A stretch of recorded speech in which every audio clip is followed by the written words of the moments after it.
Welcome, everybody, once again to the Dynasty Pulse right here on Fantasy Sports Advice Network. I am bigz. I have Grindberg with me. Coach is down there. We got Chev in the building and Schultze. You guys, tonight is a very, very special night for a few reasons. First of all, those who have been with Mike and I on the Dynasty Pulse for a while know that we are dynasty based, but we do dabble in other things. We have Scott Fishbowl live drafts. We have the Battle of the Sexes live drafts, etc. Tonight we're doing the show is kind of geared towards another platform, not necessarily Dynasty, but stick around because you have to know about this platform. Secondly, those who have been watching Mike and I for a while know that about, I don't know, exactly a year ago, we were looking for a producer and we onboarded a guy named of Schlutzy. Hey, and that's so me. Tonight is our first anniversary, you guys. Happy anniversary, Hooray! Schultze. Thank you. All Happy right. to be here. Yeah. So on top of that, we have a special guest.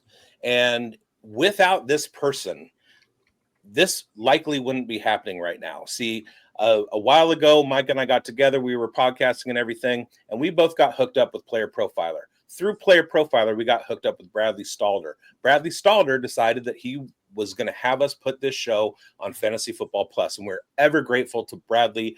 Today happens to be the day that Fantasy Football Plus went away. So thank you, Bradley, because this wouldn't have happened without you. So Mike and I are together. We're writing for Player Profiler, and we have this show. We meet Coach Retzlaff through Player Profiler. We meet Chev through Player Profiler. Chev and I are doing our other thing. We met Schultze because we have this show. So all of us are together because of Player Profiler. And Player Profiler is here because of our guest. We are excited to have Matt Kelley, the Podfather, on the show this week. He launched Fast Draft about a year ago. It's a new fantasy app that allows you to draft faster than ever. I like to say on my shows, if you like drafting and you want to draft faster with Faster app. The best ball tournaments are for big cash prizes and mock drafts to sharpen your skills all around, and we'll talk about that a little bit later. Matt founded playerprofiler.com to have a dedicated platform to bringing sports analytics to football fans and fantasy gamers. All of us in this virtual room have been successful because we use the tools available on playerprofiler.com. So go get your subscription. Also, we're going to be talking about Fast Draft. You want to download the Fast Draft app at fastdraft.app. So basically, playerprofiler.com started as a hub for podcasts, Mind a Mansion, Sonic Truth, Top 10 Takeaways, Waiver Wire, The Decision Point, Thursday Night Tailgate with bigz and Grindberg. Totally perfect for helping you make the best picks in your fantasy leagues. There's also Fantasy Football Now Plus, where we all have content. Matt is still hands-on with designing new features for Player Profiler and its mobile apps, like the Injury Finder, the ever-important Breakout Finder that helps you win big in fantasy football. So let's chop it up with Matt about his journey and get some awesome insights into the world of fantasy sports and Fast Draft. Yo!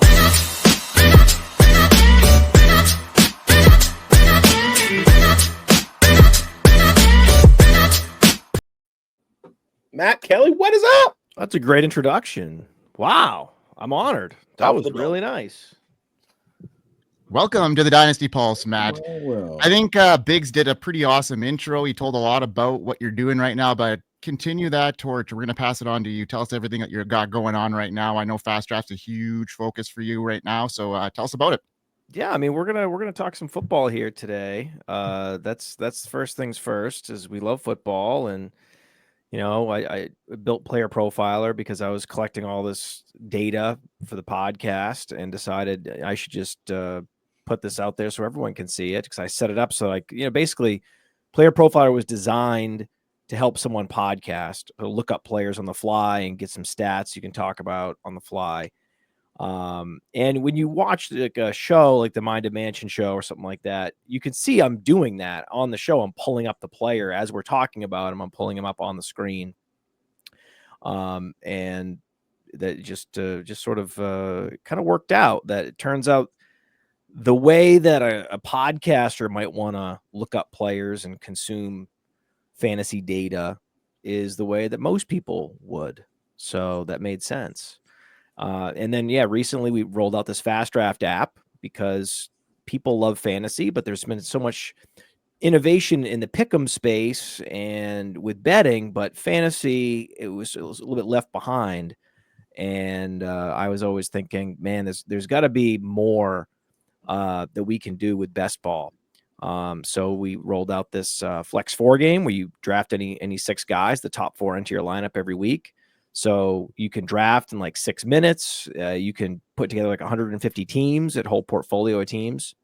There's an all rookie game called Origins, where you draft 6 rookies and the top 4 into your lineup every week. And in our rookie drafts in Dynasty, we're drafting, 4, 5, 6 rounds of rookies. And so it just aligns perfectly with a best ball tournament where, hey, I'm just going in, I'm drafting 6 guys every week. I know the top 4 are going to score. And we're also rolling out like a more of a traditional best ball game that's not just draft 6 super quick. It's draft 15, but it's still fast, right? It's still going to be faster it's going to be at least twice as fast as your average best ball tournament. So the big complaint people have with a lot of this off-season fantasy is that the drafts take too long. And so the Fast Draft solves that. So that's the whole genesis of the idea. And as it turns out, it's a pretty good platform. We're indebted to the developers, designers that made it happen. Check it out for yourself at fastdraft.app, and you can see why it's so popular, right? We have another tournament, another rookie tournament, Origins Chaos 2 is about to fill. It's like over 80%. And then we're going to roll out the next one. The next rookie tournament is going to be the big one. It's going to be the $50,000 prize pool one, where you can max enter. You could probably draft at least 75 teams in that, and you can show your receipts, right? So like Chev can show his receipts. Hey, when I was drafting on Fast Draft in March, I'm at 35% Kyle Williams, right? Just like Cody Carpentier is like, I'm at 55% RJ Harvey. So that's what you love to see. Exploitable ADPs, that's what you have right now, even though it's not way too early. It's just early now. It was way too early. And now I think you could just say it's early. And we're still early, still very exploitable. And the Flex 4 game, where people were drafting rookies before the draft was very exploitable. So there, you could see Judkins, Trevion, Tet McMillan going 6th round in that contest. And now, the draft happens. They all land well. No surprise. Suddenly they're going a round or 2 earlier. But, at every point in the season, there are exploitable ADPs. But you can optimize how much you're exploiting if you can draft more. So if you can do a bunch of drafts in an hour, that's you're exploiting a lot more than if you can only grind out 1 draft per hour. So you think about it like that. There's a lot of ways to think about it with fantasy gamers that are serious and feel like they have some edge, that this Fast Draft game would appeal to them. And I think the best thing about it, especially pre-draft, pre-NFL draft, and throughout the summer, is that you have DGens like us who are, putting together shows and putting together mock drafts. And so we're drafting rookies from basically February through now. And there's nothing to show for it because it's a mock draft. We're basically kind of getting an idea of where the market is and everything. But Fast Draft, you're putting your money where your mouth is, and it pays off at the end. And you can do that as early as January, February, whenever the game rolls out. So it's not for nothing. It's you're getting that edge because you're doing the reading, you're watching the shows and everything, and you have more information than the next guy. And it's a beautiful, beautiful platform. And I mean, Cody Carpentier was victory lapping with 100% validity and justification, with sitting there with 55-60% RJ Harvey. I mean, when you're getting RJ Harvey in round 3, and now he's a first rounder, like, whoa. Yeah. Whoa. just whoa. And just where Tootin was going even, and it wasn't even like it's not like he was like a early round pick or anything, but still he landed well. And like, oh wow, this guy has some serious, like, not just raw upside, but he has some real contingent upside. Things break his way. Whoa, Bashal Tootin. So, and then there were some players that it's not going to happen this year, right? Luther Burden, not going to happen. So anyone that was drafting him at that 1-2 turn, whoops, right? Now maybe the interesting conversation is, okay, so this fast draft is just for 2025, but in Dynasty we have these guys for their careers, so maybe I need to be focused on this year for sure, because guys are crew value if they hit, but they're not dead if they don't. Bottom line is, you want players that are going to do well this year in Dynasty. There's going to be a Rome Odunze that doesn't necessarily perform well, but he has enough draft capital and there's enough to like he gets the offensive coordinator and he has the quarterback going in his second year and all these things and no Keenan Allen. So yes, there are cases where everything falls into place to propel a player into year 2 after underwhelming in year 1. Literally everything has to fall just right, like Rome Odunze, for his Dynasty stock not to fall significantly. Otherwise, you're Keon Coleman, you're oh my God, you're Xavier Leggett, like you're dead. Right now, Keon Coleman's not dead, but based on what we saw last year, it's a very big concern. Leggett is dead because they drafted Tet McMillan to take his job. So we saw it. I actually thought, maybe I could be crazy, but maybe I thought Leggett played better than Coleman last year, but the Panthers sent the message that the Bills did not send. So now, of course, I would rather have Coleman, but right. Anytime you're drafting Jonathan Brooks, anytime you're drafting players that are not going to perform in year 1 in Dynasty, or that you can't necessarily project for big numbers, like a Luther Burden, like a Egbuka, I don't know what you're doing, man. Like, you're not getting production this year, and even if you're in a rebuild, it's not like you're accruing value to maybe trade for future first rounds. I don't know what you're doing. Hey, Matt, first time, long time. Going back to your Fast Draft app, a cool thing out there is capacity in everyone from COVID, right? They have 20, 30 Dynasty leagues, and then they drop them. There's turnover there. Best Ball affords you that opportunity to go beyond capacity. But there is one element of management to these Fast Draft tournaments. Speaking to Cody Carpentier for his high RJ Harvey exposure, how can a gamer strategize with how they allocate where their flex is lined up? So Carpentier, Cody's got a great edge right now, 3rd round to 1st round. But how can the fantasy gamer utilize some strategy for the flex spots? Well, yeah, so it's all flex. All these the games we have now are all flex. Even the defense game, we have a D-up game, all defense. And basically you just draft any defensive player and the top 4 into your lineup. You don't have to worry about what position they play. We do have these boosters, and the boosters are like, 2x, 1.5x. So if a guy gets injured in training camp, one of the nice things about the boosters is if a guy gets injured in training camp, tears an ACL, you can nerf his booster and minimize the damage, right?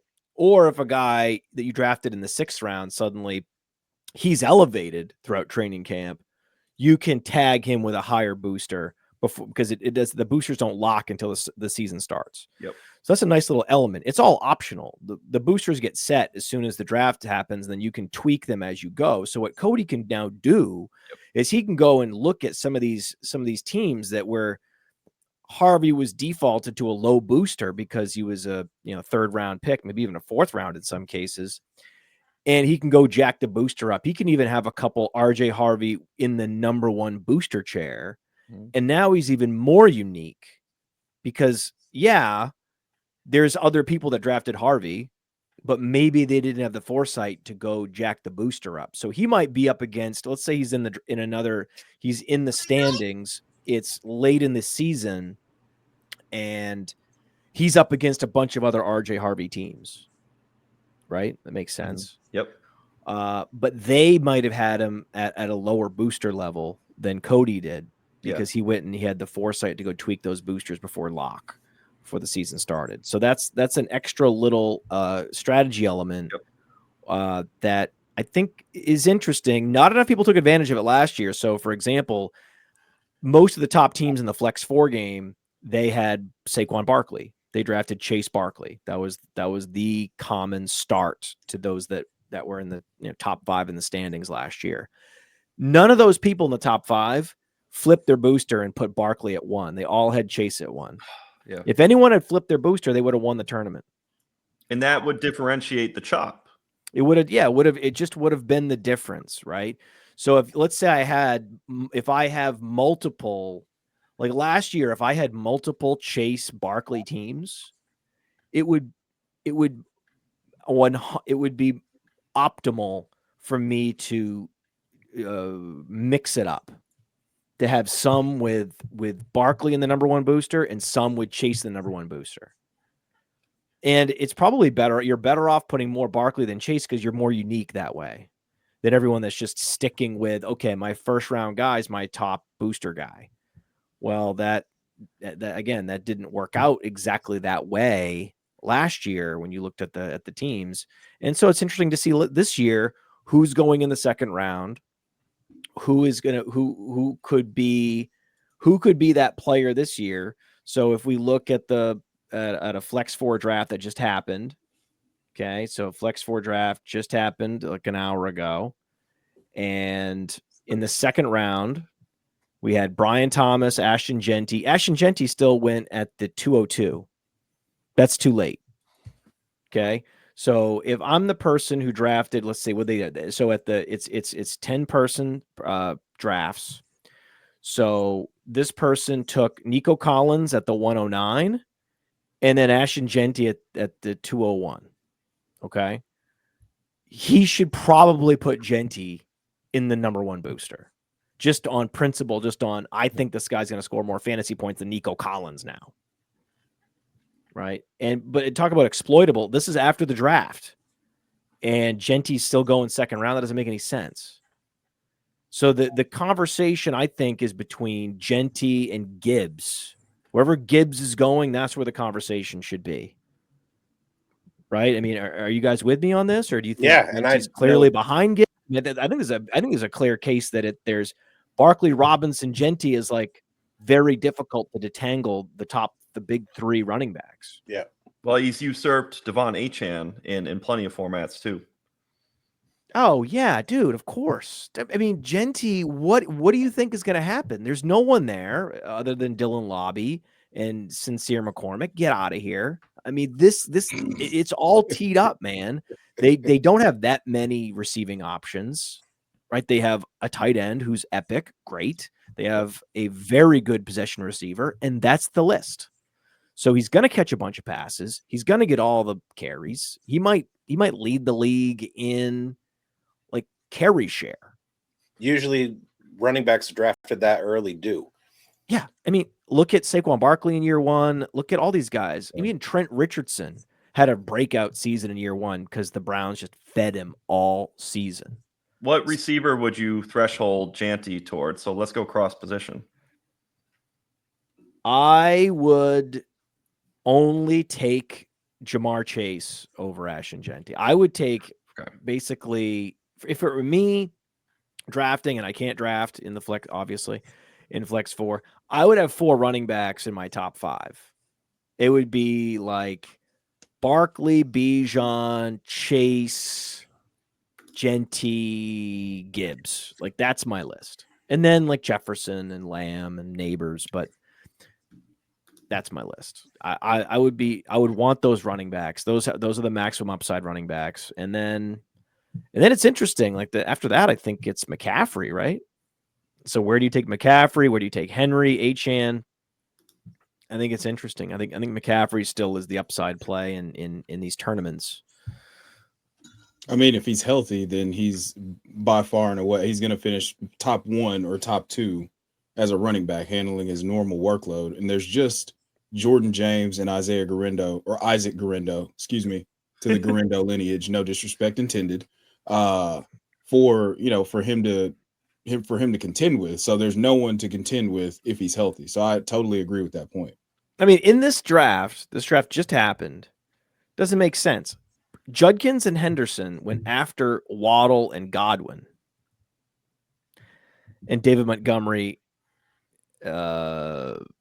James Conner. Doesn't make any sense. It doesn't make any sense. What are we telling doing? you, if you're watching this program, you need to go get fastdraft.app now and It's run the Flex this back. 4 game is the most exploitable right now. Listen to this, like, and go take advantage. Matt knows what he's talking about. We'll get back to fast draft. Isn't this the normal? Not normal. Isn't this the most popular, most like chalk advice to give people at this time? And actually, right up until the season kicks off, is that you should be overweight on rookies in seasonal leagues. Well, especially at the running back position. backs. Yeah, running back position with good landing spots with guys in front of them that are cuttable and don't have huge cap hits and they have better draft capital. Then there's a bunch of that out there. There's going to be people that, are all the way up until kickoff are just not getting it with RJ Harvey. Like RJ Harvey's ADP in best ball and in all these high stakes leagues. Well, maybe high stakes, his ADP will get right. But any home league, any seasonal league, it's RJ Harvey is it's the offseason will expire before they get his ADP right. Hey, will it get to RJ Harvey or Marion Hampton? I think it's close in seasonal leagues. I think it's very close. But now, no, Hampton is the one that's getting moved up. Right. But coming to August. Yeah, like in this league, we're talking about this draft, Hampton went 3rd round. Harvey went 6th round. That doesn't make sense. Like, that is crazy. And no, I don't think so. I think that there's something about the 1st round pick that they're going to get the respect, they're going to get the draft capital, and then everyone else, unless they went to Ohio State, is not going to get the respect that they deserve. Caleb Johnson will probably be properly valued because I think that he had so much steam heading into the draft. That residual steam will carry him forward. Plus, the situation is straight up bad. Like, it's a very bad situation. The Steelers they're going to give touches to Warren. They're going to do that. They've already said it. The news has already been released, but we knew that already. And their offensive line's not good, and their offense is going to be bad. And even if they get Aaron Rodgers, it's going to be a very slow offense. And they have these receivers they're trying to feed on the outside. It kind of stinks. Like, in theory, the Steelers investing in a guy like Caleb Johnson feels really good. It makes you feel excellent. He's going to a place that had just, low-level undrafted free agent, $5 million a year type running backs. If that, I mean, Gainwell's not even making that. Gainwell wishes he was making $5 million. And so he goes to that spot. And you're like, okay, this is a team that likes to run the ball and Mike Tomlin and not much touch competition and, right pedigree. It just feels so good, him going to Pittsburgh. And then when you dig into it and you start thinking through what's going to happen, how much touchdown equity is there really? I don't know. And as of Sunday, the discussion was Johnson over Harvey. I think that's that's changing a little bit. Let me get into my question then, because it's really revolving around the power 6 running backs here, Matt. And outside of Genty, there's 2 to 6. Hampton's really steamed up in the last 48 hours, but Henderson, Johnson, Harvey, they seem to be a bit of a logjam before the draft. the landing spots didn't really clear things up. A lot of them got really good draft capital and good landing spots, in my opinion. So are you focusing strictly on value when you're drafting them in drafts right now, rookie drafts, say if we're talking about an Origins league, perhaps taking the best value approach, or you got a guy that you just, are head over heels over, like, for talent wise? Well, in Origins, they're all first rounders, so it's just you go in your rankings and take the guy in the first round you think is going to score the most fantasy points. It's really that basic. That's the nice thing about Origins is you're just drafting the guy you think is going to score the most fantasy points. You're not worried about position scarcity or your needs or anything. You're just trying to pile into as many guys that you think are going to score as many points as possible. In Superflex, it's an interesting conversation where if you're in a league, I just think I have so many conversations with people in leagues where they're either in hyper competitive leagues that are very savvy, expert leagues. If you're in a traditional, you guys in any like normal Superflex leagues with regular people? Yes. Yeah. Oh, yeah. A lot. If you're in normal 2QB Superflex leagues with regular people, they do not let quarterbacks go ever. Right? Ever. It's very interesting, right? It's kind of like, a bunch of professional poker players playing against each other. And then one of them goes and plays against other people. And they're like, dude, why would you ever, these people are crazy with how they value quarterback, right? You can't, they're way overvaluing like, pocket fives or something. You know what I mean? Where like the professionals they're like, oh my God, 10-9 suited. I'm loving this. And then so there's a whole disconnect, right? Mm-hmm. And yet the thing is, if you're in that league and Cam Ward is worth almost Genty in that league, then you're putting yourself at a disadvantage. Yes, you could go with the optimal play, which would be Hampton.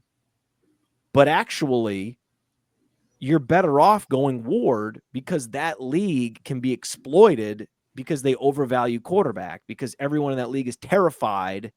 They live in fear of not having enough quarterbacks. You know what I'm talking about.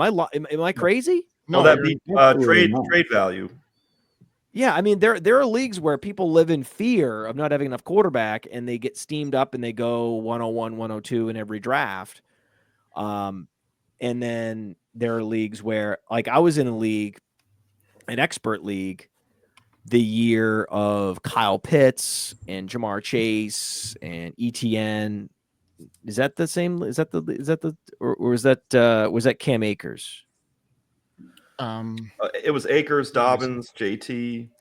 Yeah. Gibson. Akers, Dobbins. That's hilarious. And that was Chase, right? And Waddle.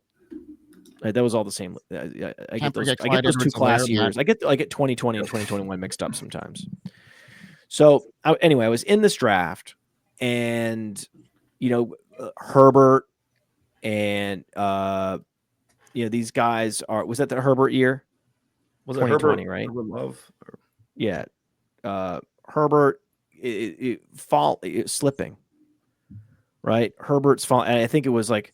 Was that Burrow Herbert? Was that the season? Burrow and Herbert. Yes. And Herbert fell. Yeah.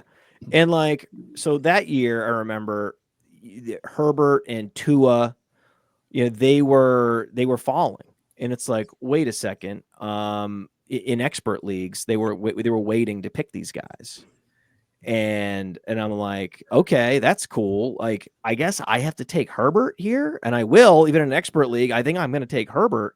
Whereas you have these other leagues where these home leagues where like Herbert's like the 102. Like these guys are going quarterback, boom, boom, boom. Right? It's like you can't get quarterback. There's some leagues where it's very straightforward to go get a quarterback, and others where they're hoarding them, and sometimes irrationally. That's the weirdest one. The weirdest leagues are these league mates are hoarding quarterback and yet leaving them available on the waiver wire at the same time. Have you seen this? That's crazy to me. Like Mason Rudolph is available, and yet you guys are just panicking. You see what I'm saying? Yeah, you're getting into the any QB on a 53 mindset. Scott Connor's big on the RB, and he attested to the QB strategy as well. So you got to have that right mix of people in the league who are scarce on quarterback, not fearful on the cutoff after QB2 because they're stacked. And then you got to have the right amount of people who are hoarders. You have to be willing. You have to be willing to not feel good about your QB2. You have to be willing to do that. Especially when you look at how many backup quarterbacks made it into lineups last year, and we're able to carry fantasy teams week after week. You could scan the waiver wire and pick up a guy here and there, and you're not stressing over filling that last spot. You got some good draft capital on some of the other guys you picked up, and you have some depth in your lineup. Yeah, I have no problem with that. Happens every year. Hey, Shout just out under in those leagues, like I don't even mind taking Cam Ward and flipping him. Well, just under 70 quarterbacks start every single year in the NFL. Shout out to Ray GQ. Okay, so this is the league I'm talking about. It was 2021. Okay, so 2021, Trevor Lawrence, right? Trevor Lawrence. I was in expert leagues where Trevor Lawrence fell to the 103, 104. Can you believe that? Where it went Jamar Chase, it went Kyle Pitts, and it went like a running back, and then it went like ETN or Najee Harris, okay, and then Lawrence was going 104, 105. So these were expert leagues, and then but Trevor Lawrence was the consensus 101 in these other leagues, where the less sophisticated fantasy gamers that are too nervous about quarterback, he was like Lawrence was the locked in 101. And then I was in these leagues with experts and they were taking Kyle Pitts at the 101 in tight end premium. I was like, oh my God, look at the difference here. These people in this other league, they would never dream of taking Kyle Pitts at the 101. It's just a completely different mindset that people have. Hey, while we're talking quarterbacks here, I want to talk about Cleveland, man. After the draft, this has turned into an absolute mess. As far as fantasy goes, are you touching this room at all or just avoiding it at all costs? The quarterbacks? Yeah. In Cleveland. Correct. I mean, in Superflex and 2QB, I want all these guys. I want Mason Rudolph. I want Jameis Winston. I want Daniel Jones. I want all these guys. I mean, Shedeur Sanders, I don't know what the I don't know what is the demand for Shedeur Sanders. Where is he going right now? I don't have it in front of me. Where is he going in Superflex right now? Is he going at the 1-2 turn? Oh no, third, mid third. I got yeah, mid third, fourth round. He's sliding. I've seen him going in the middle of the fourth round. Thank God. You guys know if this was 5 years ago, he would go at the 1-2 turn. Yeah, people were so stuck on like now that we know, okay, if the NFL says he's a fourth rounder, you cannot draft him anywhere close to the top 20. Get out of here. So what third? So he's going what late third? Yeah, probably around there, mid third. Yep. Right? Yeah. I'd rather have Joe Flacco, right? I mean, I'm not. I'm sure he's more affordable than Shedeur Sanders, but Joe Flacco's the type of guy I want. Like, I'm all about these guys.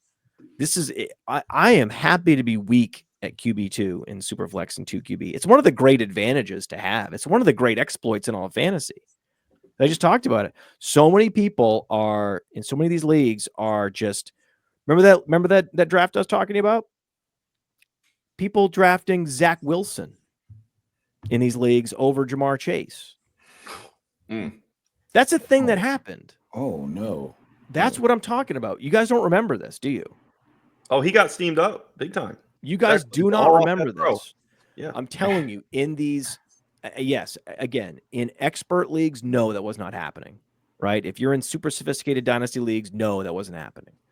But less sophisticated is 2QB, Superflex, these guys were drafting Zach Wilson, Trey Lance at the same ADP as Jamar Chase. They absolutely were. It was a thing that was happening. Most of the time, by the way, it works to just let those quarterbacks go and have the courage to not be sure how good your QB2 is, not be sure. I'm fine with that. I really want a super strong, set it and forget it QB1. That's understandable, but you've got time to figure that out, and you don't have to pay for that.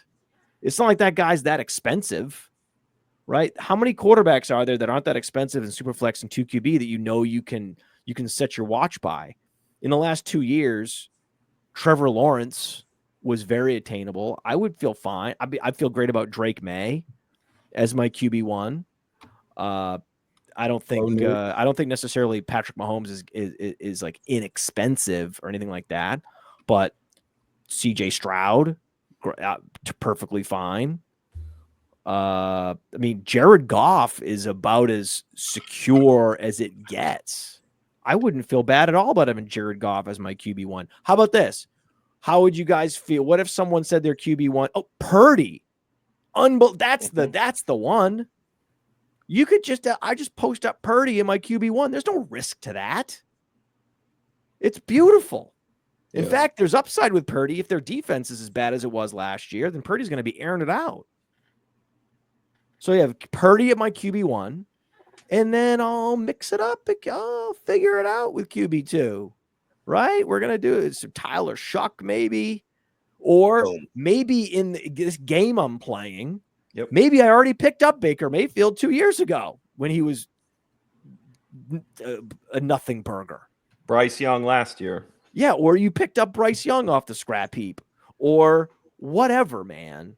And my bench has a bunch of, Daniel Jones types. I'm not letting those guys go. People try to trade for them. I'm like, get out of here.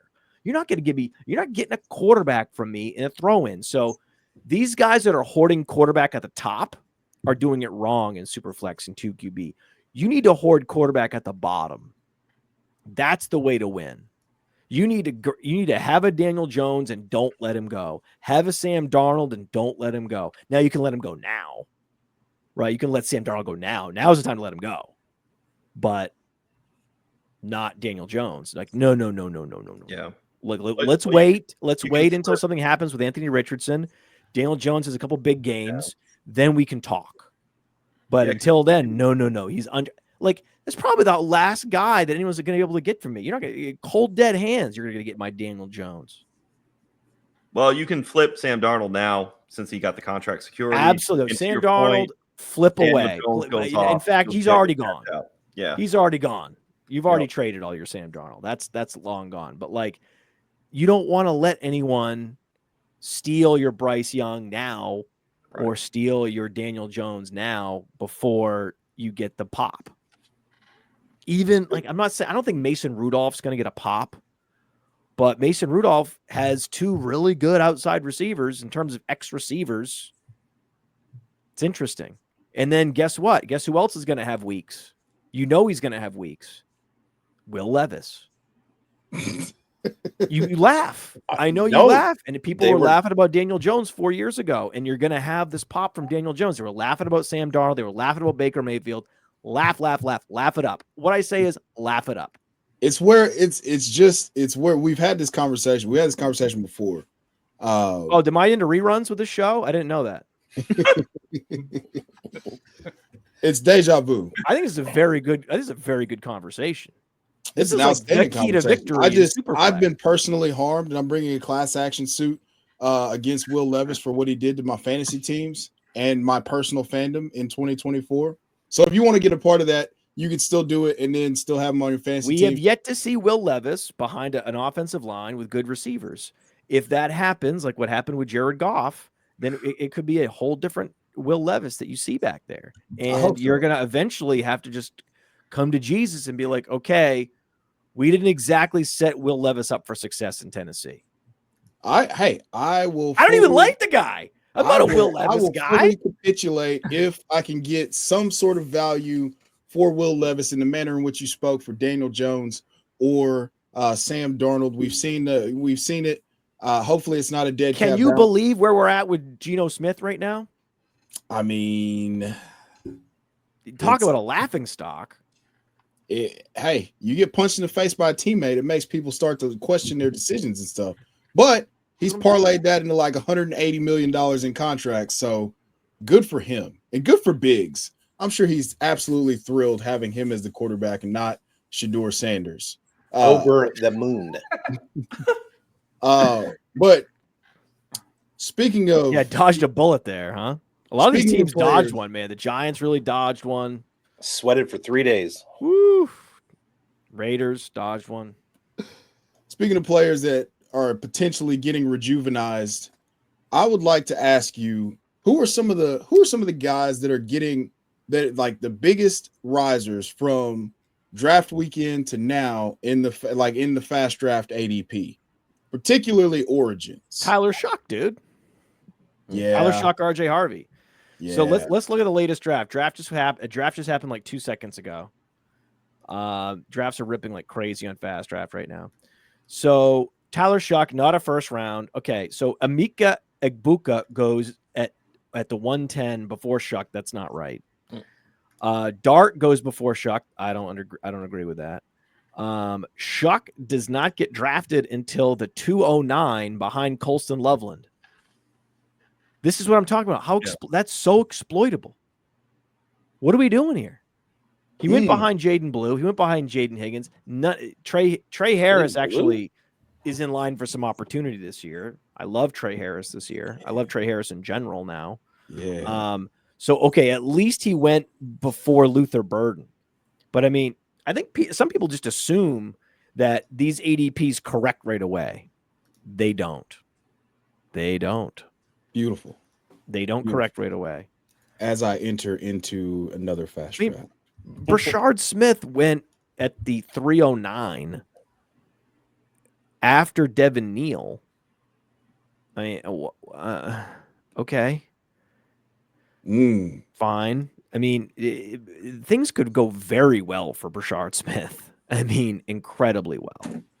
Do the meme. Do the meme. Put it on the screen, Biggs. Put it on the screen right now. Sorry. That's a Chev guy. Brashard Smith is a Chev guy. Without question. No equivocations. He's fast. He can catch. They need someone to play that role. The running backs they have are very dusty. There's a guy though, and RC Fisher brought this up on the Mind of Mansion show, and because there's going to be more injuries this year at the running back position, because there always has been and always will be more injuries than there were last year. Carson Steele, even guys like Carson Steele, there's just a few names that I want to make sure I'm not forgetting. Right? There's just certain names like we talked about in Las Vegas. Don't forget about Dylan Lobby. Technically, he's going to be, I think he's in line to be a third down back. If there's one guy that's going to get some touches outside of Genty, that where actually it makes sense. And if Brady's there and he's used to a, Woodhead, James White type player, well, that's Lobby. So don't forget about Dylan Lobby. Don't forget about Carson Steele. And I don't know. That's about it.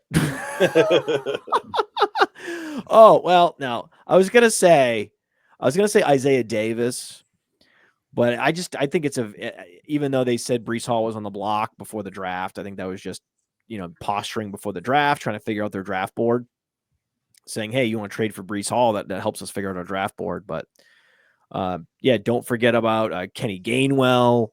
There's some players that I don't want to forget about. Roschon Johnson, Michael Carter, Kendra Miller. Don't forget about Roschon Johnson. Yeah. Well, Roschon Johnson, let's see. They unfortunately, Monangai went there, and Monangai's a pretty good player. So real physical, real physicality. But next year they're probably gonna draft a running back. But Roschon is very interesting, right? Roschon's a good receiver. DeAndre Swift doesn't really want to be there. We'll see if he even shows up to camp. See if he shows up overweight. These are some things to think about. Meanwhile, you have the Roschon Johnson team captain, all around good player. It'll be interesting to see what happens with Roschon this year. Yeah, let me shift it up a little bit. Talking about fast draft, I'm going to talk about D up real quick. So I am an IDP lover. I play in IDP leagues, and it's still kind of a shadow platform. Like it's a shadow format. Not a whole lot of people are playing it. They don't understand it. Is there any element to the D up scoring that provides a different experience or like an edge that players can get than simply targeting high tackle linebackers? Because that seems to be kind of what IDP is you grab all the high tackle linebackers you can get, hope they get 250 points. What sets the D up game apart from just like standard sleeper IDP scoring? Well, first of all, anyone that wants to join an all defense best ball tournament, there's a draft book to rip off in the D up that only needs one more. And you're drafting defensive players, top 4 of your 6 enter your lineup every week in this best ball format. So we have 3 points for a forced fumble, 2 points for tackles for loss, 6 points for a sack, 6 points for a safety. So we have big points for edge rushers. Edge rushers are the premium position on D up. It's both edge rushers and, of course, high tackle linebackers. So very balanced scoring. There's about 3 or 4 or 5 D backs, mostly safeties that get drafted. So yeah, I think it's cool because some of these high tackle linebackers, they're technically not that good. They don't command big contracts, a lot of draft capital. So when they're at the top of an ADP, it's weird, right? I like D up because when you go to D up on fast draft, the guys that are at the top are the guys that we all know are good and are difference makers in real NFL and are making all the money and getting all the draft capital. So I like seeing Hutchinson. I like seeing TJ Watt. I like seeing those guys at the top. Micah Parsons, Myles Garrett. Those are the guys that should be at the top, in my opinion.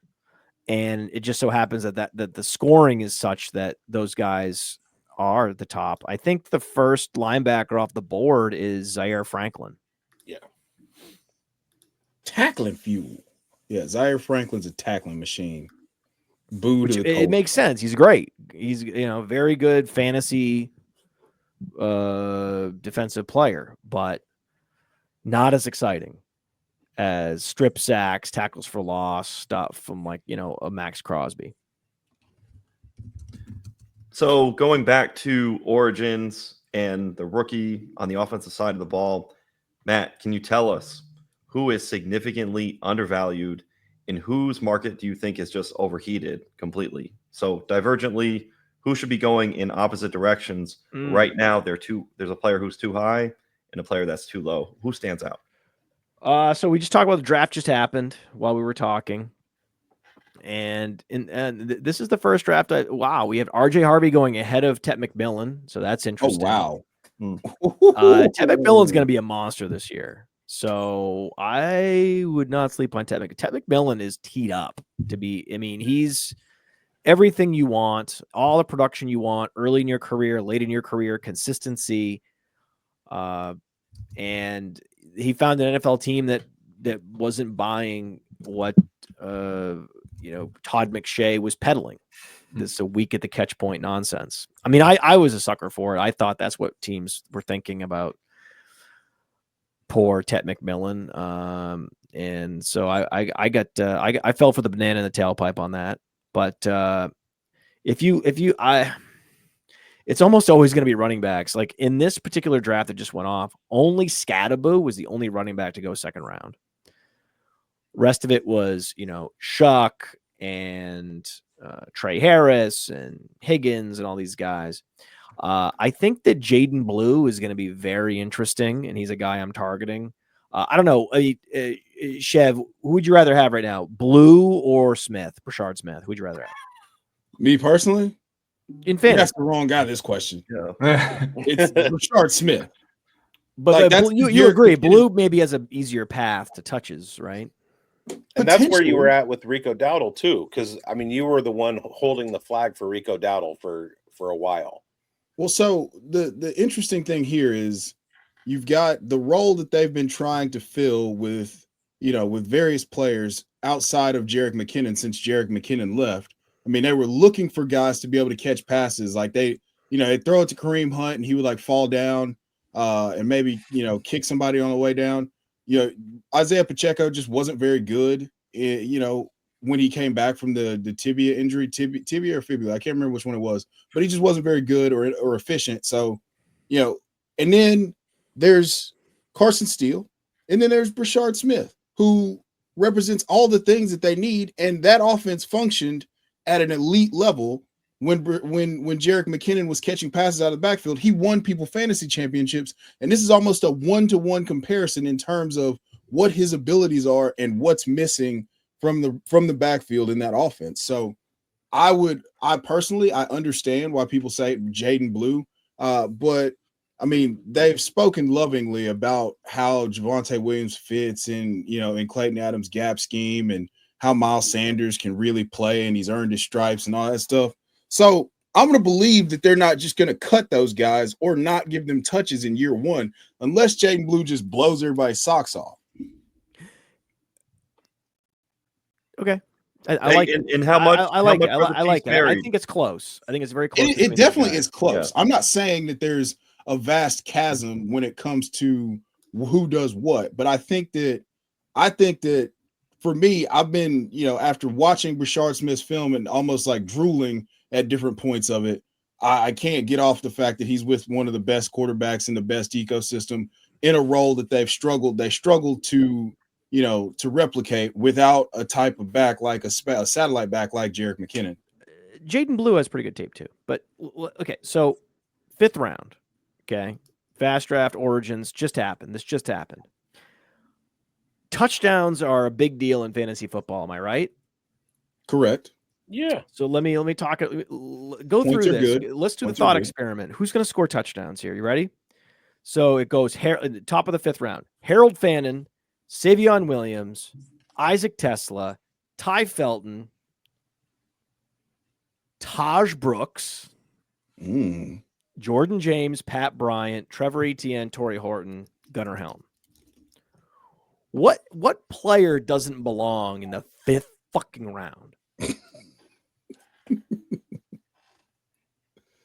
Let's see here. Are you talking Taj Brooks? Yes, Taj Brooks. I mean, mean, the way I did the inflection of my voice, yes.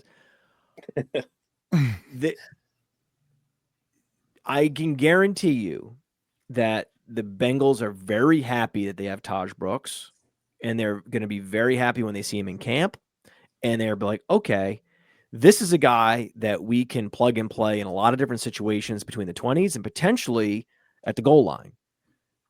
We don't love how much we had to use Chase Brown last year in all these different situations. Chase Brown has great utility in the hurry up offense and in a lot of different packages.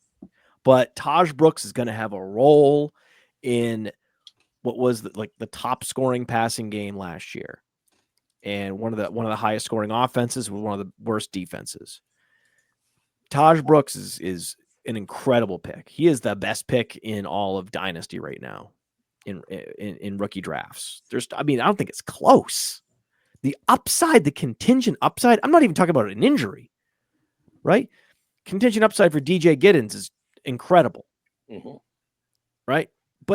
But Taj Brooks actually has some standalone value because Chase Brown is not an every down workhorse type player like Jonathan Taylor is. So this idea that even if you like DJ Giddens for this year, you got to go Taj Brooks, man. Like there's some real potential for that team to be like, this guy is what we need. And we could you could absolutely see the coaches being like, thunder and lightning. Can't you see it? I can hear it right now. To make you feel a little bit better, Go ahead. I saw him go in the beginning of the 4th round today in a rookie mock, so he's not sliding that far anymore. So people are on him, and maybe because of guys like you that are steaming him up right now. He's got a really good opportunity for some, playing time right out of the gate here. So yeah, I like that call. Thank God. Thank you. And I do like DJ Giddens a lot. I love contingent upside. You know, I especially on a guy with the chronic ankle problems. I love the contingent upside of DJ Giddens. I love Taj Brooks. And then, you know, same thing with Dylan Sampson. I mean, Dylan Sampson, he's going to be knocking on the door. Judkins, again, a lot of rookie running backs struggle with injuries and just, you never know. What's your temperature on Devin Neal there in New Orleans? Devin Neal's another one. Now, RC Fisher thinks that Devin Neal is just a guy. RC Fisher's wrong. Yeah, I think that's pretty. I like Devin Neal. I think he's kind of an all-purpose, you know, good player. I don't think he's as good as DJ Giddens, but I think, you know, he's a Taj Brooks level player, and I think that it just, yeah, if he went to the Bengals, we'd be really liking him. It's just that the Saints is a very tricky situation. There's not a lot to like there. Alvin Kamara is super established, but you could carve out a role. I think the easier role to carve out, though, is Woody Marks.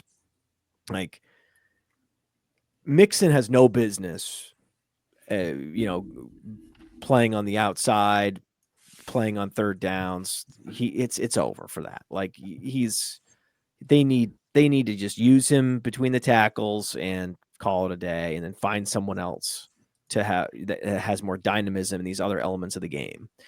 And that's why they drafted Woody Marks, and he was a former receiver. So I like Brashard Smith. Why? Former receiver. I like Woody Marks. Why? Former receiver. Jaden Blue. Like, these guys are really good receivers. So they have roles teed up for them. And so I like this. I like this role for Marks. I like the Texans offense a lot. I like CJ Stroud a lot this year. Now they've decided to talk about making a statement with your weaponry. Wow. Texans are doing it. Yeah, the Texans did a lot in their draft this year, and I think Jeremiah spoke on one of our shows that he steamed up CJ Stroud. You know, he's a guy that came off a low year, and now he's got a bunch of weapons around him. What are your thoughts before we wrap this up on CJ Stroud there, Podfather? Yeah, I think CJ Stroud, he's probably the most expensive QB1 I'm looking at right now. Right. So I talked about how Purdy is in the center of my Venn diagram for QB1s in Superflex and 2 QB leagues. Stroud is the high end. Right. Stroud, I really like. I don't think he's going anywhere. I like that they're investing in him, in his weapons. I thought he had a really impressive college profile. He's done nothing to, I think, convince me that he's anything other than, a long-term cornerstone player for their franchise. Even though like in Dynasty, he's taken quite a fall, right? So he was like top 5. Now he's closer to 10, QB 9, 10. I think Drake May is just very expensive in Superflex all of a sudden. You had to get him last year, or now it's going to be very difficult to get him. Herbert, though, I think Herbert is my starting point. I want Herbert. I want Stroud. I want Purdy. Those are the 3 quarterbacks that I want to build around, that I can feel the best about. Set it and forget it. The top of my Superflex and 2 QB dynasty teams. And then I'm just figuring it out at QB2. And I think that's a real way to get leverage on the field. Use those bench spots in Dynasty, especially in 2 QB leagues, to have, say, 3 or 4 quarterbacks that have outs. Like Jameis Winston. Who do you think Jameis Winston's going to start games this year, guys? I hope so. 4 games. 4 Maybe games. a handful, yeah. I don't. The think he's people gonna deserve start it. at all. Well, bigz is convinced that Jackson Dart's going to win the job in camp, so his answer is no. But I'm convinced that we're going to get possibly the greatest 3-week stretch of Malik Neighbors that mankind has ever seen, and we're gonna, that's going to feed families. I mean, this is the quintessential fantasy boom waiting to happen if we can get We can just get Russ out of the way. Maybe he gets his wife pregnant again and she goes into labor during training camp and he has to miss some time. They let the young pup who doesn't even know how to call out a cadence. We let him get that figured out during training camp. And then we get pure Jameis. 4 games from Jameis, guys. Yes. So you got to have Jameis on your fantasy team. You got to have him. You got to have him on. And why would you have Tua? Right? Tua's not moving the needle at all. And yet in Superflex and 2QB, you have to pay something to get him. Mhm. Right? You have to give up a decent asset to get Tua. He's not free. Right? So, but a guy like Winston, and the guys below him, the Daniel Joneses, the Winstons, the Kirk Cousins, they're all, and then you also can take shots on guys like Joe Milton. Yeah, this is what I'm trying to do. This is what I'm trying to do. Will Levis, 6 or 7 of these guys on my taxi squad on my bench in 2QB. Mac Jones. Mac Jones is a great one. Oh my God, that's the one. That's sexual, right behind Purdy. Oh my God, yes, he would be awesome. I have all this Purdy, so I don't want that to happen, obviously. But They arbitrage, right? yes, absolutely. If you have Purdy, you must have Mac Jones. If you just let Mac Jones sit on the waiver wire, if you have Purdy and 2QB, you're an idiot. All these leagues, most of them, they go 30 deep. I'm sure you have a player you can drop for Mac Jones. Yeah. Anyway, absolutely. I can't believe that's how we're ending the show. We're ending it on Mac Jones. Ending it on Mac Mac Jones Jones. talk. That's pretty But cool. remember what he did to Brian Thomas Jr. last year. He helped him break out, right? Is that what happened, Schultz? Hey, and remember where he went in his rookie drafts. Okay, so technically we ended it with Brian Thomas talk. I like that. There you go. Yes. Podfather, what an honor to have you on this show. You helped a lot of us get our feet in the door in this industry, and we really, really appreciate you coming on, spending over an hour with us, talking ball, talking, your platforms that have been so successful, and we wish you all the best with Fast Draft. It is coming a long way, and hopefully we'll see it up here in Canada sooner than later, so I can start talking some origins and getting into some of these tournaments that you guys have been grinding out for the last year or so. So Matt, tell everybody where they can find you and all your stuff. Obviously we know where we can find it. Well, yeah, we've had some breakthroughs with Canada. We are very, very close. We've been developing this ID scan to get around to kind of address the identity verification thing that we have to do for Canada. To be in compliance. So the tech is very close for us to opening up Canada, with the exception of Ontario. I know it's a big exception. Okay, I get it. It's a big exception. But still, there's something like 40 million people in Canada. Yeah. And the vast majority live outside Ontario. So this is good news. And you know what? We're going to be a part of your country in probably half the year anyway. So you're probably going to go through all this work anyway. And we're going to be the 53rd state or whatever it is there. Oh, man. Just America, Junior. You want to Yeah, people from I'm from Northern there. Maine. People from Northern Maine respect the hell out of Canada, dude. So yeah, Hey, we all respect Canada. Maple syrup is so underrated. Yeah. So yeah, we that's you won't be hearing that nonsense from me. I think I talked about this on the podcast. I sang the Canadian national anthem in school. Awesome. There it is. No way. In French, right? Oh, Canada. Yeah. Did you wear a Oh, Canada. That's French. My home and native land. Love We it. used to Not sing so that. much. That's It was awesome. crazy. We used to sing both. That's crazy. Yeah. I love it. Anyway, I- so we have a lot of French speakers and loggers. Yeah, it's great. People Anyway. would say, "Oh, yep, Oh yeah. yeah." So yeah, big, very excited to open up places like Halifax and New Brunswick, places like that. And yes, you can follow me at fantasy_mansion on the Twitter machine, X, whatever. And of course, playerprofiler.com is the website that we all know and love. And Fast Draft FastDraft.app is the new best ball platform that everyone loves because it's just it's a place to get your receipts. Is there a promo code they should use, Matt?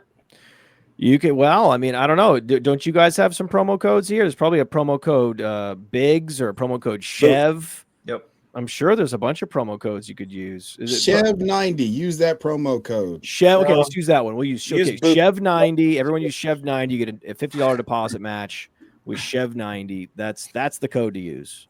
Booth is the code to use. Or Booth. That's or too hard Booth to if you spell. want to do Booth Way too. too hard Booth to is spell. also good. Booth is great. Chev 90 is great. They're all great. Coach? I don't know. Coach Retzlaff might be a code. We'll get everybody codes. Yep. But bottom line is, this was very much needed. A new platform to speed up fantasy for the next generation. And because people love drafting, so let's go. Absolutely. Matt, we want to thank you so much for all the opportunity that you've given us in the industry and also for coming on the show tonight. Everybody out there, go download FastDraft.app now, and we'll see you next week. Peace out, everybody. You win.